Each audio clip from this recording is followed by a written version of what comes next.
네, 우리 옆에 계신 분과 인사하겠습니다. 주의 이름으로 환영합니다. 네, 몇 가지 좀 광고 말씀 드리겠습니다. 성경 공부 계속해서 진행되고 있고요. 저희 뒤에 입구 쪽에 중보기도함 만들어서 비치를 해놨습니다.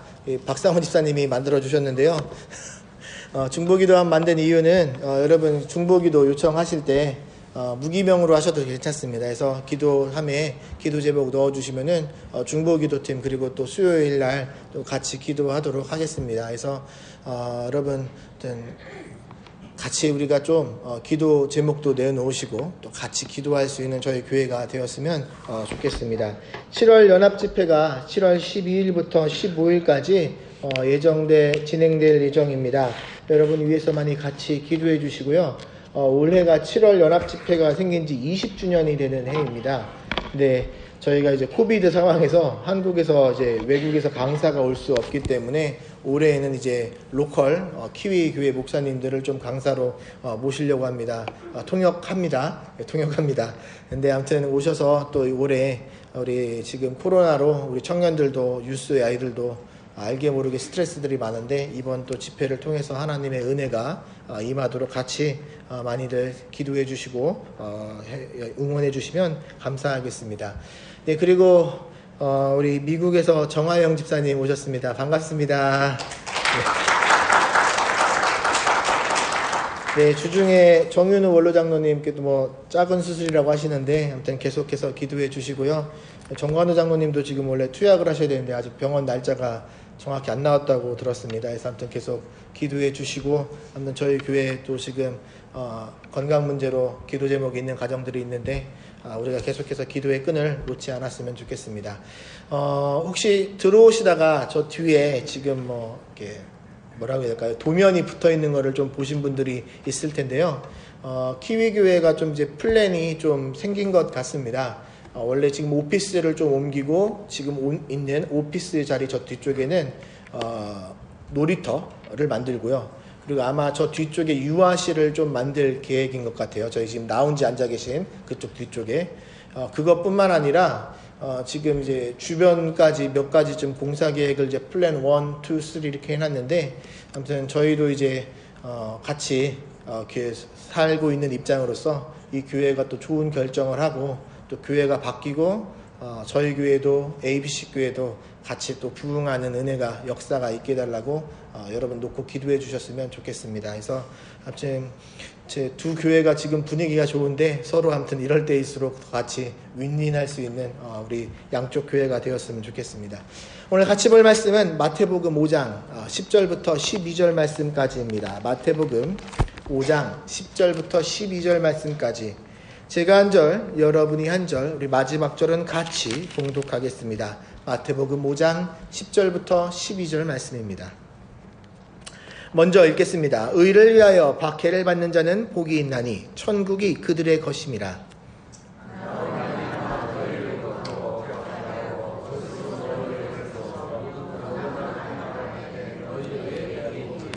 같이 읽습니다. 기뻐하고 즐거워하라. 하늘에서 너희의 상이 큼이라. 너희 전에 있던 선지자들도 이같이 박해하였느니라. 아멘. 네, 오늘은 마카리오스 8번째 시간으로 의를 위하여 핍박을 받는 자라는 제목을 가지고 말씀 좀 증거하겠습니다. 설교로는 8번째 시간입니다. 하지만 팔복의 내용은 끊어지는 것이 아니라요, 계속해서 이어집니다. 마태복음 5장부터 7장까지가 팔복의 내용을 중심으로 예수님께서 이 땅 가운데 어떻게 살아가야 될지 적용되는 말씀들, 비유의 말씀들이 계속해서 나옵니다. 이 팔복의 선포들은 그 당시 유대인에게도 그리고 오늘을 살아가는 우리들에게도 가치관을 바꾸는 말씀입니다. 당시 유대인들은 신앙생활을 매우 영광적인 것으로만 인식하고 있었습니다. 우리는 선택받은 민족이다. 하나님 잘 섬기면 부자가 될 것이다. 하나님 잘 섬기면 다윗과 같은 그런 메시아의 영광이 우리 가운데 회복될 것이다. 그런 기대가 그들에게 있었습니다. 신앙에 여러분 영광도 있지만 고난이 있다라는 것은 전혀 생각하지 않았습니다. 오히려 고난이 온다거나 뭔가 몸이 불편하거나 일이 잘 안 되면은 죄가 있어서 그래 라는 인식이 그 당시 사람들에게 있었습니다. 그런데 오늘 예수님의 메시지는 그렇지 않았습니다. 여러분, 세상의 눈으로 보면 팔복처럼 살아가면요, 죄송한 이야기지만 쫄딱 망하기 십상처럼 보이고요, 요즘 말로 치면은 세상에서 호구처럼 보이기 십상입니다. 여러분, 의롭고 선하게 살면은 대접받아야 된다라고 생각하지 않으십니까? 아니, 최소한 인정이라도 받아야 된다라고 생각하지 않으십니까? 예수님 잘 믿고 선한 마음으로 살아가면은 뭔가 보상이 있어야 된다라고 생각하지 않으십니까? 그런데 예수님의 오늘 이 선포는요, 의를 위하여 박해를 받는 자 받으라, 그리고 그것이 복이다 말씀하십니다. 어쩌면 예수를 믿는 것 자체에 본질적인 도전이 되는 말씀입니다. 여러분, 지금까지 예수님께서 말씀하신 이 성품의 내용들을 한번 다시 기억해 보실까요? 여러분, 예수님 말씀하신 이 팔복의 내용들은, 이 성품을 소유하고 있는 자들은 최종적으로 의를 위하여 핍박을 받기 위해 그 모습들이 나아가고 있습니다. 심령이 가난한 성품, 애통한 성품, 온유한 성품, 의에 줄이고 목마른 성품, 긍휼히 여기는 성품, 마음이 청결한 성품, 화평하게 하는 성품이 전부 다 어우러져서 이 완성되는 모습이 어쩌면 의를 위하여 핍박을 받는 그리스도의 제자가의 완성된 모습이 바로 이 모습이 아닐까 싶습니다. 여러분, 예수님은 영광과 존귀를 받으시기에 합당하셨던 분입니다. 하지만 성경은 영광과 존귀만 이야기하지 않습니다. 성경은 예수 그리스도를 가리켜 고난받는 종이라라고 이야기합니다. 예수님은 우리 각자에게 자기 십자가를 지고 나를 쫓으라라고 말씀하셨습니다. 그리고 우리가 그렇게 그 고난에 동참할 때 하나님은 우리를 존귀하게 여기겠다라고 언약하셨습니다. 여러분, 예수님이 말씀하신 이 팔복의 말씀들은요, 이 세상에서 패배자처럼 살아가라라는 말이 아닙니다.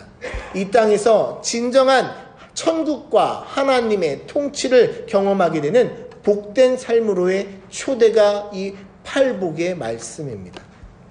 여러분, 그 과정에는 박해가 있을 수도 있고요, 고난이 있을 수도 있습니다. 팔복대로 살려면은 내가 낮아져야 됩니다. 겸손으로 허리를 동여야 됩니다. 남을 나보다 낮게 여겨야 됩니다. 근데 여러분, 이런 모습들이 쉽습니까? 내 자존심과 자아가 낮아지는 그런 모습들이요, 쉽지 않습니다. 왜 우리가 하나님의 통치를 완벽하게 누리지 못하는가? 이 고난 또는 어려움, 박해, 이 낮아짐, 그런 모든 것에 우리가 순종하지 못할 때가 많기 때문에 이 하나님의 다스림, 이 천국의 복을 잘 누리지 못할 때가 많습니다. 사도 바울은 빌립보서에서 이렇게 권면합니다. 너희가 복음에 합당하게 생활하라. 이 복음에 합당하게 생활하기 위해서는 예수 그리스도와 같은 마음을 품고 섬겨라. 여러분, 우리는 고난을 통해 하나님의 영광에 참여하게 됩니다. 진정한 구원의 완성을 향해 나아가게 됩니다. 그래서 예수님은 의를 위하여 박해를 받는 자에게 복이 있다라고 말씀하셨습니다. 그 이유가 뭐냐면 하나님의 구원을 보게 되며 그 영광에 동참할 수 있기 때문에 그렇습니다. 그런데 여러분, 우리가 하나 생각해야 될 것이 있습니다. 예수님은 의를 위하여 박해를 받는 자에게 복이 있다라고 하셨지, 고난 자체가 복이 있다라고 말씀하신 것이 아니라라는 것입니다. 여러분, 고통 자체가 복이라라고 이야기하지 않았습니다. 여러분, 세계 곳곳에서 그리스도인들이 여러 이유로 박해와 아픔을 당하고 있는 사람들이 있습니다. 하지만 그리스도인이라고 모두 다 의를 위하여 박해를 받고 있지는 않습니다. 의를 위하여 그러면 박해를 받는 것이 아닌 것들은 무엇인가? 크게 보면 세 가지 정도 있을 법한데요. 첫 번째는 나의 실수 때문에 벌어져서 받는 고난과 박해는요, 주님의 영광을 위해 받는 것이 아니라는 것입니다. 자신의 실수로 벌어진 그 어려움, 박해에는 상급도 영광도 없습니다. 베드로전서 2장 20절 말씀에 이런 말씀이 있습니다. 베드로전서 2장 20절 띄워주십시오. 네. 죄가 있어 매를 맞고 참으면 무슨 칭찬이 있으리요. 그러나 선을 행함으로 고난을 받고 참으면 이는 하나님 앞에 의로우니라. 나의 고집이나 실수 때문에 벌어진 일에 대해서는요, 성경은 분명히 이야기합니다. 그것이 영광이 될 수 없다. 둘째, 자신의 성격 때문에 받게 되는 박해도 의를 위해서 받는 박해는 아닙니다. 아마 우리가 사회생활을 하시거나 또는 학교 생활을 하다 보면은 어떤 사람들은 성격이 굉장히 완고하고 자기 주장과 고집이 너무 세서 서로 융화되지 못할 때가, 그런 분들이 가끔씩 있습니다. 이런 분들은 교회 와서도 어떻게 생각하실 때가 많으냐면, 내가 공동체 생활에서 사람들이 나를 그냥 미워한다, 박해를 받고 있다라고 생각할 때가 있습니다. 여러분, 과연 이것이 예수 그리스도 때문에 받는 박해와 고난일까요? 조금만 생각과 시야를 넓히면 충분히 해결될 수 있는 문제들입니다. 셋째는 광신적인 열정 때문에 고난을 받는 것도 의를 위하여 받는 박해는 아닙니다. 어떤 분들은요, 너무 지나친 믿음의 열정이라고 표현을 할까요? 사서 박해를 받는 분들도 있습니다. 예를 들면 이번 주에 한국에서는 석가탄신일이 있었습니다. 뉴스가 하나 뜨더라고요. 법회를 여는데 찬송가를 크게 틀어놓고 방해를 하다가 경찰 출동을 당해서 붙잡혀간 성도님이 있었던 것 같습니다. 아무리 구령에 대한 열정이 너무 지나쳐서 가득해서 그런 일을 벌이셨다 하더라도 과연 이게 그리스도인의 성품의 상식에 맞는 행동일까 좀 고민은 됩니다. 여러분, 예수님은 우리에게 뱀처럼 지혜롭고 비둘기처럼 순결하라 라고 말씀하셨습니다. 여러분, 과연 그 방식을 보고 스님들이 회개할까요? 그 모습을 보고 과연 그 주변에 있던 사람들이 저분은 정말 믿음이 투철하구나, 내가 저런 신앙을 본받아야겠다라고 생각할까요? 아니요. 그 뉴스를 보는 대부분 사람들이 다 속으로 손가락질할 겁니다. 여러분, 이런 행동은요, 오히려 장기적으로 보면은 구원, 복음 전파에 방해가 될 뿐입니다. 여러분, 이런 것들은요, 의를 위하여 핍박을 받는 것이 아닙니다. 우리가 조금만 지혜롭게 생각하면은, 세상을 섬긴다면은 일어나지 않아도 될 일들입니다. 그러면 오늘 성경이 말하고 있는 의를 위하여 박해를 받는다라는 것은 무슨 뜻일까요? 왜 의를 위해 사는데 박해를 받아야 될까요? 여러분, 먼저 의를 위해서 박해를 받는 것이 무엇인가 우리가 생각해 보겠습니다. 그 해답이 오늘 본문 11절에 나와 있는데요, 이렇게 말합니다. 나로 말미암아 너희를 욕하고 박해하고 거짓으로 너희를 거스려 모든 악한 말을 할 때에는 너희에게 복이 있나니. 지금 성경이 말하고 있는 의, 그것을 위해 박해는 누구를 위해서 받는 박해입니까? 예수 그리스도입니다.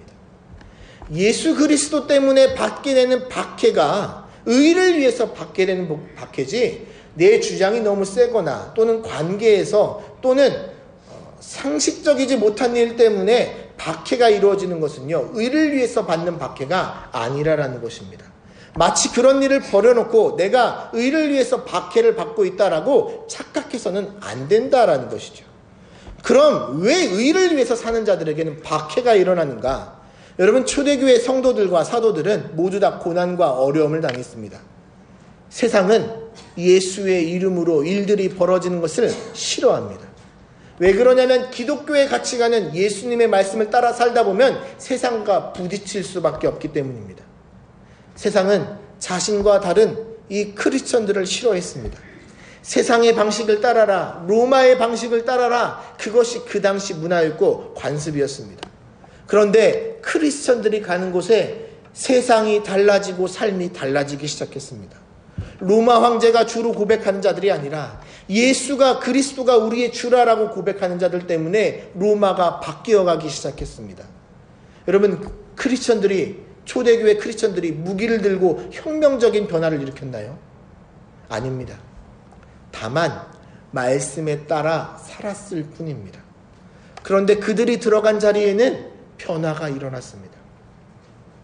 기독교 역사를 보면 AD 313년 콘스탄틴 대제가 기독교를 국교로 받아들이기까지 로마에서 약 10번의 큰 박해가 있었습니다.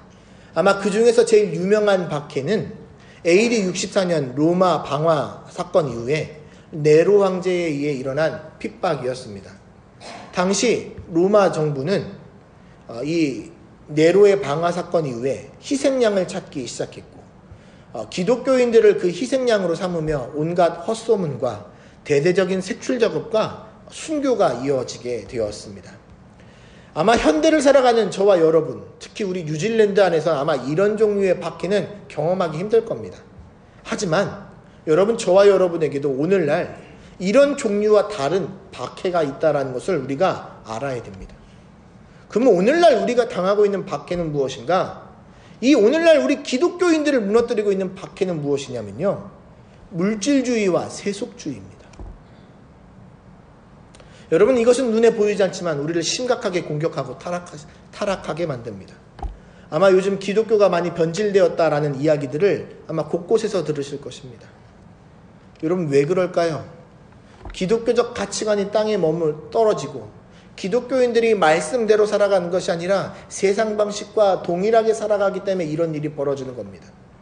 여러분, 기독교 역사를 보면은 외부의 적 때문에 무너진 적이 없습니다. 박해가 있고 탄압이 있었습니다. 하지만 오히려 복음은 더 왕성하게 전해졌고요. 그때마다 생명이 살아나는 일들이 벌어졌습니다. 그런데 기독교가 무너지고 땅에 떨어질 때는 언제였는가? 내부에서 타락이 시작될 때였습니다. 여러분, 종교개혁이 왜 일어났습니까? 변화가 왜 일어났습니까? 외부의 공격 때문에 벌어진 것이 아니라요, 안에서 썩어갔기 때문에 그렇습니다. 여러분, 우리가 하나님 말씀대로 살다 보면은 세상과 불편한 것은 당연한 일입니다. 왜냐하면 가치관이 충돌될 수밖에 없기 때문에 그렇습니다. 여러분, 말씀대로 사는데 세상에서 너무 편하다고요? 죄송합니다. 우리 가치관을 점검해 봐야 됩니다. 여러분, 예수님은 우리에게 분명히 이렇게 말씀하셨습니다. 요한복음 15장 18절부터 20절 말씀인데요. 세상이 너희를 미워하면 너희보다 먼저 나를 미워한 줄 알라. 너희가 세상에 속하였으면 세상이 자기의 것을 사랑할 것이나 너희는 세상에 속한 자가 아니요 도리어 내가 너희를 세상에서 택하였기 때문에 세상이 너희를 미워하느니라. 내가 너희에게 종이 주인보다 더 크지 못하다 한 말을 기억하라. 사람들이 나를 박해하였은즉 너희도 박해할 것이요 내 말을 지켰은즉 너희 말도 지킬 것이니라. 여러분, 예수님 말씀대로 살다 보면은 분명히 부대낌이 있다라고 성경은, 예수님은 말씀하셨습니다. 말씀대로 살다 보면 박해가 있다라는 것은 이제 알겠습니다. 근데 여러분, 우리가 선뜻 납득하기 어려운 점이 하나 있습니다.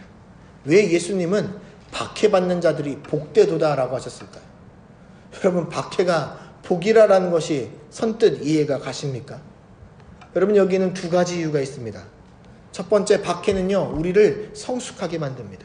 우리를 거룩하게 만들어갑니다. 여러분, 역경이 나를 단련시키고요, 나를 깨끗하게 만듭니다. 뜨거운 풀무에서 정금이 나오듯이요, 여러분, 고난과 역경을 통해 우리가 순전하게 그리스도를 닮아갈 수 있는 계기가 됩니다.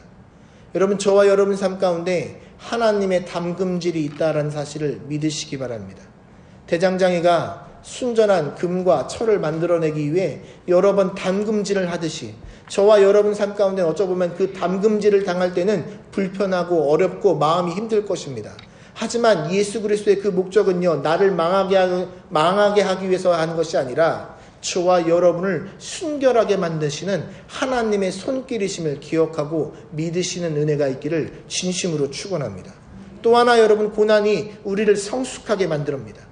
여러분, 참 사람은 간사합니다.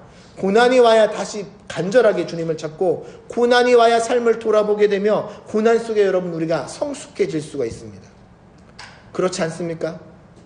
제 짧은 인생을 돌아보더라도 아마 우리 여러분 성도님들 이야기를 들어보면요, 다 고난과 어려울 때 예수 그리스도를 찾게 되고 새롭게 되는 은혜와 역사들이 있었던 것을 봅니다. 여러분, 고난이요, 우리를 성숙하게, 우리를 다시 새롭게 만드는 하나님의 놀라우신 섭리임을 믿으십시오.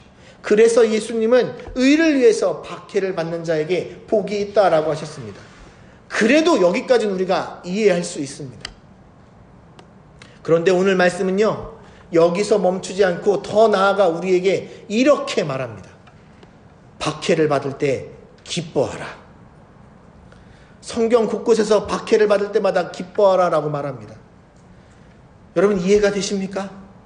아니 고난이 오고 역경이 오고 누가 나를 위해서 중상모략을 하는데 어떻게 누가 기쁠 수가 있겠습니까? 왜 그렇게 말씀하셨을까요? 기독교가 고통과 근심을 부정하는 종교이기 때문에 그렇습니까? 아닙니다. 기독교는요, 인간의 슬픔과 애통과 그 상황을 너무 잘 이해합니다. 그런데 왜 기뻐하라라고 성경은 이야기하는 것인가? 여러분, 기독교는, 크리스천은 십자가를 지는 자들입니다. 하지만 여러분, 십자가에서 끝나는 종교가 아니라 예수 그리스도의 그 십자가 사건 이후에 벌어진 부활에도 같이 참여하는 종교가 우리 기독교이고 크리스천들입니다. 여러분, 예수님은 죄와 사망의 권세를 깨뜨리고 여러분 우리를 위해 다시 사셨습니다. 저와 여러분은 그 부활에 같이 동참하는 자들입니다. 여러분, 그래서 우리는 지금 비록 고난과 역경과 어려움이 있지만 예수 그리스도께서 우리를 위해서 다시 사심을 믿기에 우리가 소망과 기뻐할 수 있는 이유와 근거가 된다라는 것입니다. 빌립보서 4장 4절 말씀. 주 안에서 항상 기뻐하라. 내가 다시 말하노니 기뻐하라. 말씀 하나 더 볼까요? 데살로니가전서 5장 16절 18절입니다. 항상 기뻐하라. 쉬지 말고 기도하라. 범사에 감사하라. 이것이 그리스도 예수 안에서 너희를 향하신 하나님의 뜻이니라. 여러분, 사도 바울이 이 말씀들을 기록할 당시는요, 세상적으로 보면 기뻐할 상황이 전혀 아니었습니다. 감옥에 갇혔을 때였고 사역이 굉장히 힘들었을 때였습니다. 여러분, 그 상황에서 기뻐하라라고 권면하는 것이 쉬울까요? 어렵습니다. 여러분, 사도 바울이라고 세상에서 오는 압박감, 스트레스, 미래에 대한 걱정, 생활에 대한 염려 하나도 없었을까요? 아니요. 저희가 봤을 땐 사도 바울도 있었을 것입니다. 그런데 왜 사도 바울은 그것들을 뛰어넘어 기뻐하라라고 권면할 수 있었을까요? 예수를 바라보니까요, 사도 바울이 예수 그리스도를 바라보니 그 문제들이 더 이상 사도 바울을 짓누르지 못했다라는 것입니다. 예수 그리스도가 주는 평안과 위로가, 그 기쁨이 그 상황을 압도하고 남았다라는 것입니다. 저와 여러분 삶 가운데 이 예수의 복음이 능력이 되길 진심으로 소망합니다. 아멘. 예수의 이름이 우리 삶 가운데 소망이 되길 바랍니다. 로마서 1장 16절 말씀. 내가 복음을 부끄러워하지 아니하노니 이 복음은 모든 믿는 자에게 구원을 주시는 하나님의 능력이 됨이라. 여러분, 바울에게 예수 그리스도에는요, 살아있는 실제적인 능력이었습니다. 여러분, 우리가 예수를 잘 믿고자 하는데 박해가 옵니까? 고난이 왔습니까? 누군가로부터 우리가 중상모략을 당했습니까? 여러분, 절망하지 마십시오. 낭망하지 마십시오. 오히려 성경은 우리에게 기뻐하라라고 권면합니다. 성경은 우리에게 분명히 약속했습니다. 우리를 향해 약속된 면류관과 상급이 있음을 곳곳에서 이야기합니다. 여러분, 우리 앞에 있었던 믿음의 선배들도 이 길을 달려갔습니다. 여러분, 선지자들도 고난을 당했습니다. 어떤 이들은 히브리서에 보면 돌로, 어떤 이들은 톱으로 켜는 죽임을 당했고요. 조롱과 핍박이 그들 삶에 뒤따랐습니다. 하지만 그들은 이 박해를 지나 하나님께 인정을 받았습니다. 히브리서 11장 39절 40절 말씀. 이 사람들은, 선지자들을 말합니다, 다 믿음으로 말미암아 증거를 받았으나 약속된 것을 받지는 못하였으니 이는 하나님이 우리를 위하여 더 좋은 것을 예비하였은즉 우리가 아니면 그들로 온전함을 이루지 못하게 하려 함이라. 이들은 아직 예수 그리스도를 보지 못했음에도 그 길을 달려갔습니다. 그리고 믿음의 선배들이 그 길을 달려나가고 나서 증거를 받았다라고 합니다. 히브리서 12장 1절인데요. 이러므로 우리에게 구름같이 둘런 허다한 증인들이 있으니 모든 무거운 것과 얼매이기 쉬운 죄를 벗어버리고 인내로서 우리 앞에 당한 경주를 하며, 2절입니다. 믿음의 주요 또 온전하게 하신 이인 예수를 바라보자. 여러분, 왜 우리가 이 고난 가운데 소망을 가지며 끝까지 달려갈 수 있냐? 우리와 함께 하시는 예수 그리스도를 바라볼 때 가능합니다. 여러분, 우리 앞에서 의를 위해서 달려갔던 선배들이 있었습니다. 혼자 간 길이 아니었습니다. 예수님이 함께 우리와 지금 계십니다. 그리고 여러분, 우리 믿음의 공동체가 그 짐들을 같이 지고 나갔으면 좋겠습니다. 여러분, 예수를 바르게 믿고자 하는데 세상에서 부대낌과 어려움이 온다면은 여러분 걱정하지 마십시오. 그것이 어쩌면 우리가 올바른 길을 가고 있다라는 증거입니다. 팔복의 말씀 정리합니다. 심령이 가난해지려면 세상 가치관과 달라야 됩니다. 애통하기 위해서는 내 마음의 영혼의 상태를 깨달아야 됩니다. 온유하기 위해서는 하나님의 다스림에 들어갈 수 있어야 됩니다. 긍휼히 여기기 위해서는요, 하나님 마음을 나도 가져야 됩니다. 의에 줄이고 목마르기 위해서는 주님을 갈급하게 찾아야 됩니다. 마음이 청결하기 위해서는 매일같이 주님을 바라봐야 됩니다. 화평케 하기 위해서는 주님의 화평을 나도 실천해야 됩니다. 그렇게 의를 쫓고 살다 보면은 세상에서 박해가 올 수 있습니다. 세상의 방식과 다르기 때문입니다. 하지만 그때 우리가 기뻐할 수 있는 성숙함을 가졌으면 좋겠습니다. 우리가 그런 박해와 어려움을 당한다 하면은 우리가 말씀대로 살아가고 있다라는 증거입니다. 그 말씀대로 살아갈 때 저와 여러분 삶 가운데 천국, 하나님의 다스리심이 임할 것이고요. 우리 삶 가운데 하나님의 능력이 시작될 것입니다. 여러분, 이 팔복의 말씀은 왕 되신 예수님께서 이 땅에서 선포하신 하나님 나라의 백성들이 살아가야 될 원칙입니다. 여러분, 오늘 이 팔복의 말씀을 우리가 마음에 품고 주님의 진실한 제자가 되는 우리 한사랑교회 모든 성도님들이 되길 바랍니다. 여러분, 우리가 말씀을 지키어가며 살아날 때 예수님은 우리를 보고 이렇게 말씀하실 것입니다. 마카리오스, 복되구나. 주님께 이 인정과 칭찬을 받는 저와 여러분이 되길 진심으로 축원합니다. 기도하겠습니다. 하나님,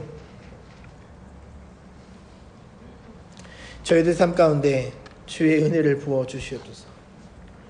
저희가 하나님 말씀대로 살 수 있는 힘과 은혜를 허락하시고, 저희가 8주 동안 이 팔복의 말씀들을 들었는데 이 말씀들을 저희가 신실하게 붙잡고 삶의 한 부분 한 부분에서 주님을 뒤따라갈 수 있는 하나님의 천국의 복을, 하나님의 다스림을, 하나님의 일하심을 저희가 누릴 수 있기를 간절히 소망합니다.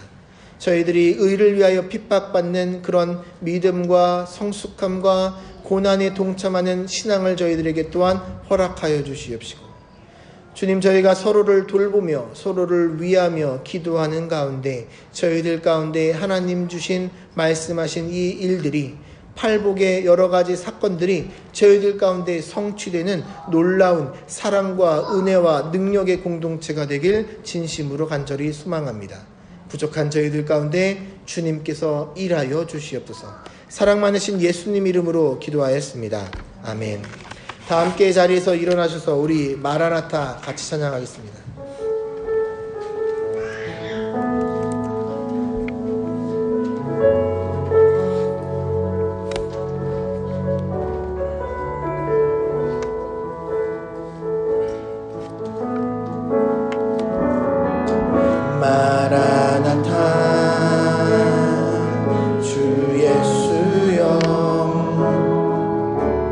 어서 오시옵소서.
주 예수여 오시옵소서.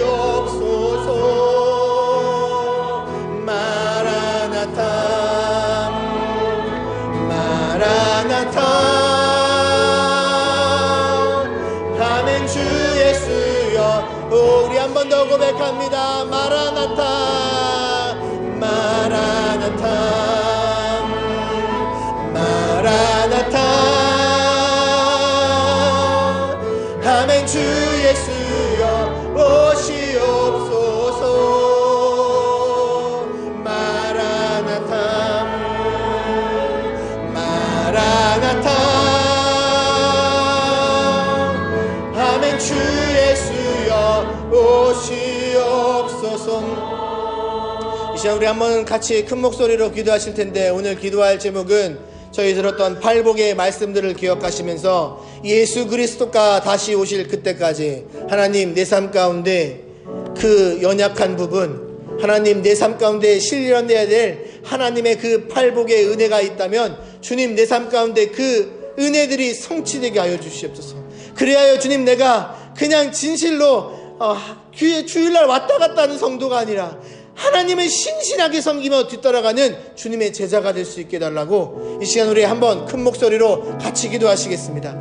하나님 아버지, 저희들 가운데 주님께서 놀라우신 은혜와 역사를 베풀어 주시길 간절히 소망합니다. 저희들 삶 가운데 하나님 주님의 팔복의 은혜들이 실현되는 놀라운 은혜가 있기를 간절히 소망합니다. 내 삶 가운데 주님 필요한 부분들이 있다면 의에 줄이고 목마르게 하여 주시옵소서. 애통하게 하여 주시옵소서. 주님을 위하여 아버지, 의를 위하여 핍박을 아버지 받기를 받게 하여 주시옵소서. 하나님 내 삶 가운데 화평이 부족하다면 화평의 은혜들을 저희들 가운데 허락하여 주시길 진심으로 간절히 소망합니다. 주님 저희들 삶 가운데 아버지 그냥 왔다 가는 자들이 아니라 이 팔복의 말씀들을 아버지 우리가 하나하나 신실하게 지키며 하나님을 진실하게 뒤따라갈 수 있는 주님의 자녀들이 될 수 있기를 진심으로 간절히 소망합니다. 주여 연약하고 부족한 저희들을 기억하여 주시옵소서.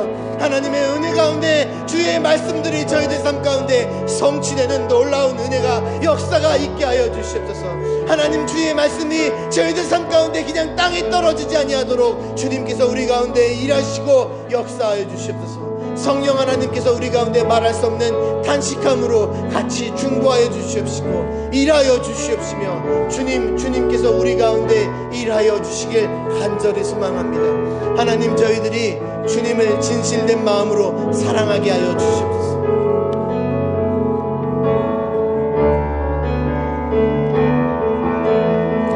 우리 같이 고백합니다. 마라나타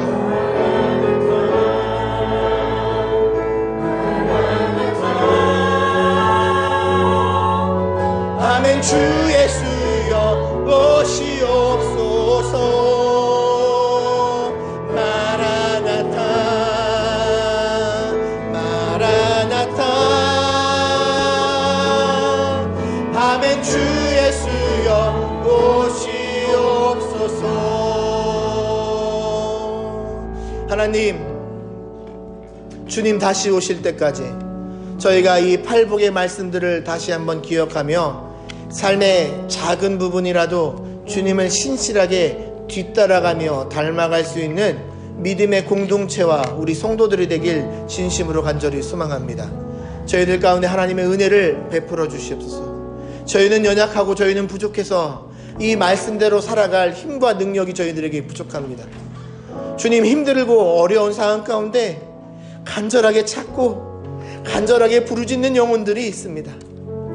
주님 그 기도 제목 소리 가운데 주님께서 귀 기울여 주시옵시고 우리 모든 교회 성도님들이 이 말씀을 우리가 기억하며 뒤따라갈 수 있는 하나님께 칭찬받고 거룩한 믿음의 공동체가 될 수 있도록 주님께서 우리 가운데 일하여 주시옵소서. 주님 오늘 이 예배 가운데 삶과 물질과 생각과 시간을 구별하여 드린 손길들이 있습니다. 하나님 귀하게 주님께서 받아주시고 저희 교회의 어려운 형편을 주님 아시오니 하나님 나라에 주님 일을 하는 데 있어서 부족하지 않도록 주님께서 채우시고 우리 성도님들 삶 가운데도 하나님께서 베푸시는 놀라우신 은혜가 있기를 간절히 축원합니다. 주님 저희들 가운데 동행하여 주시옵소서.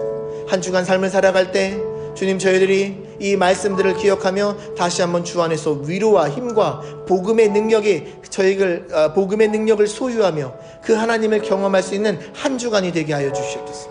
이제는 예수 그리스도의 무한하신 은혜와 성부 하나님의 극진하신 사랑과 성령님의 내주 교통함의 역사가 오늘 말씀을 기억하며 돌아가는 모든 심령 위에 이제로부터 영원토록 함께 있을지어다. 아멘.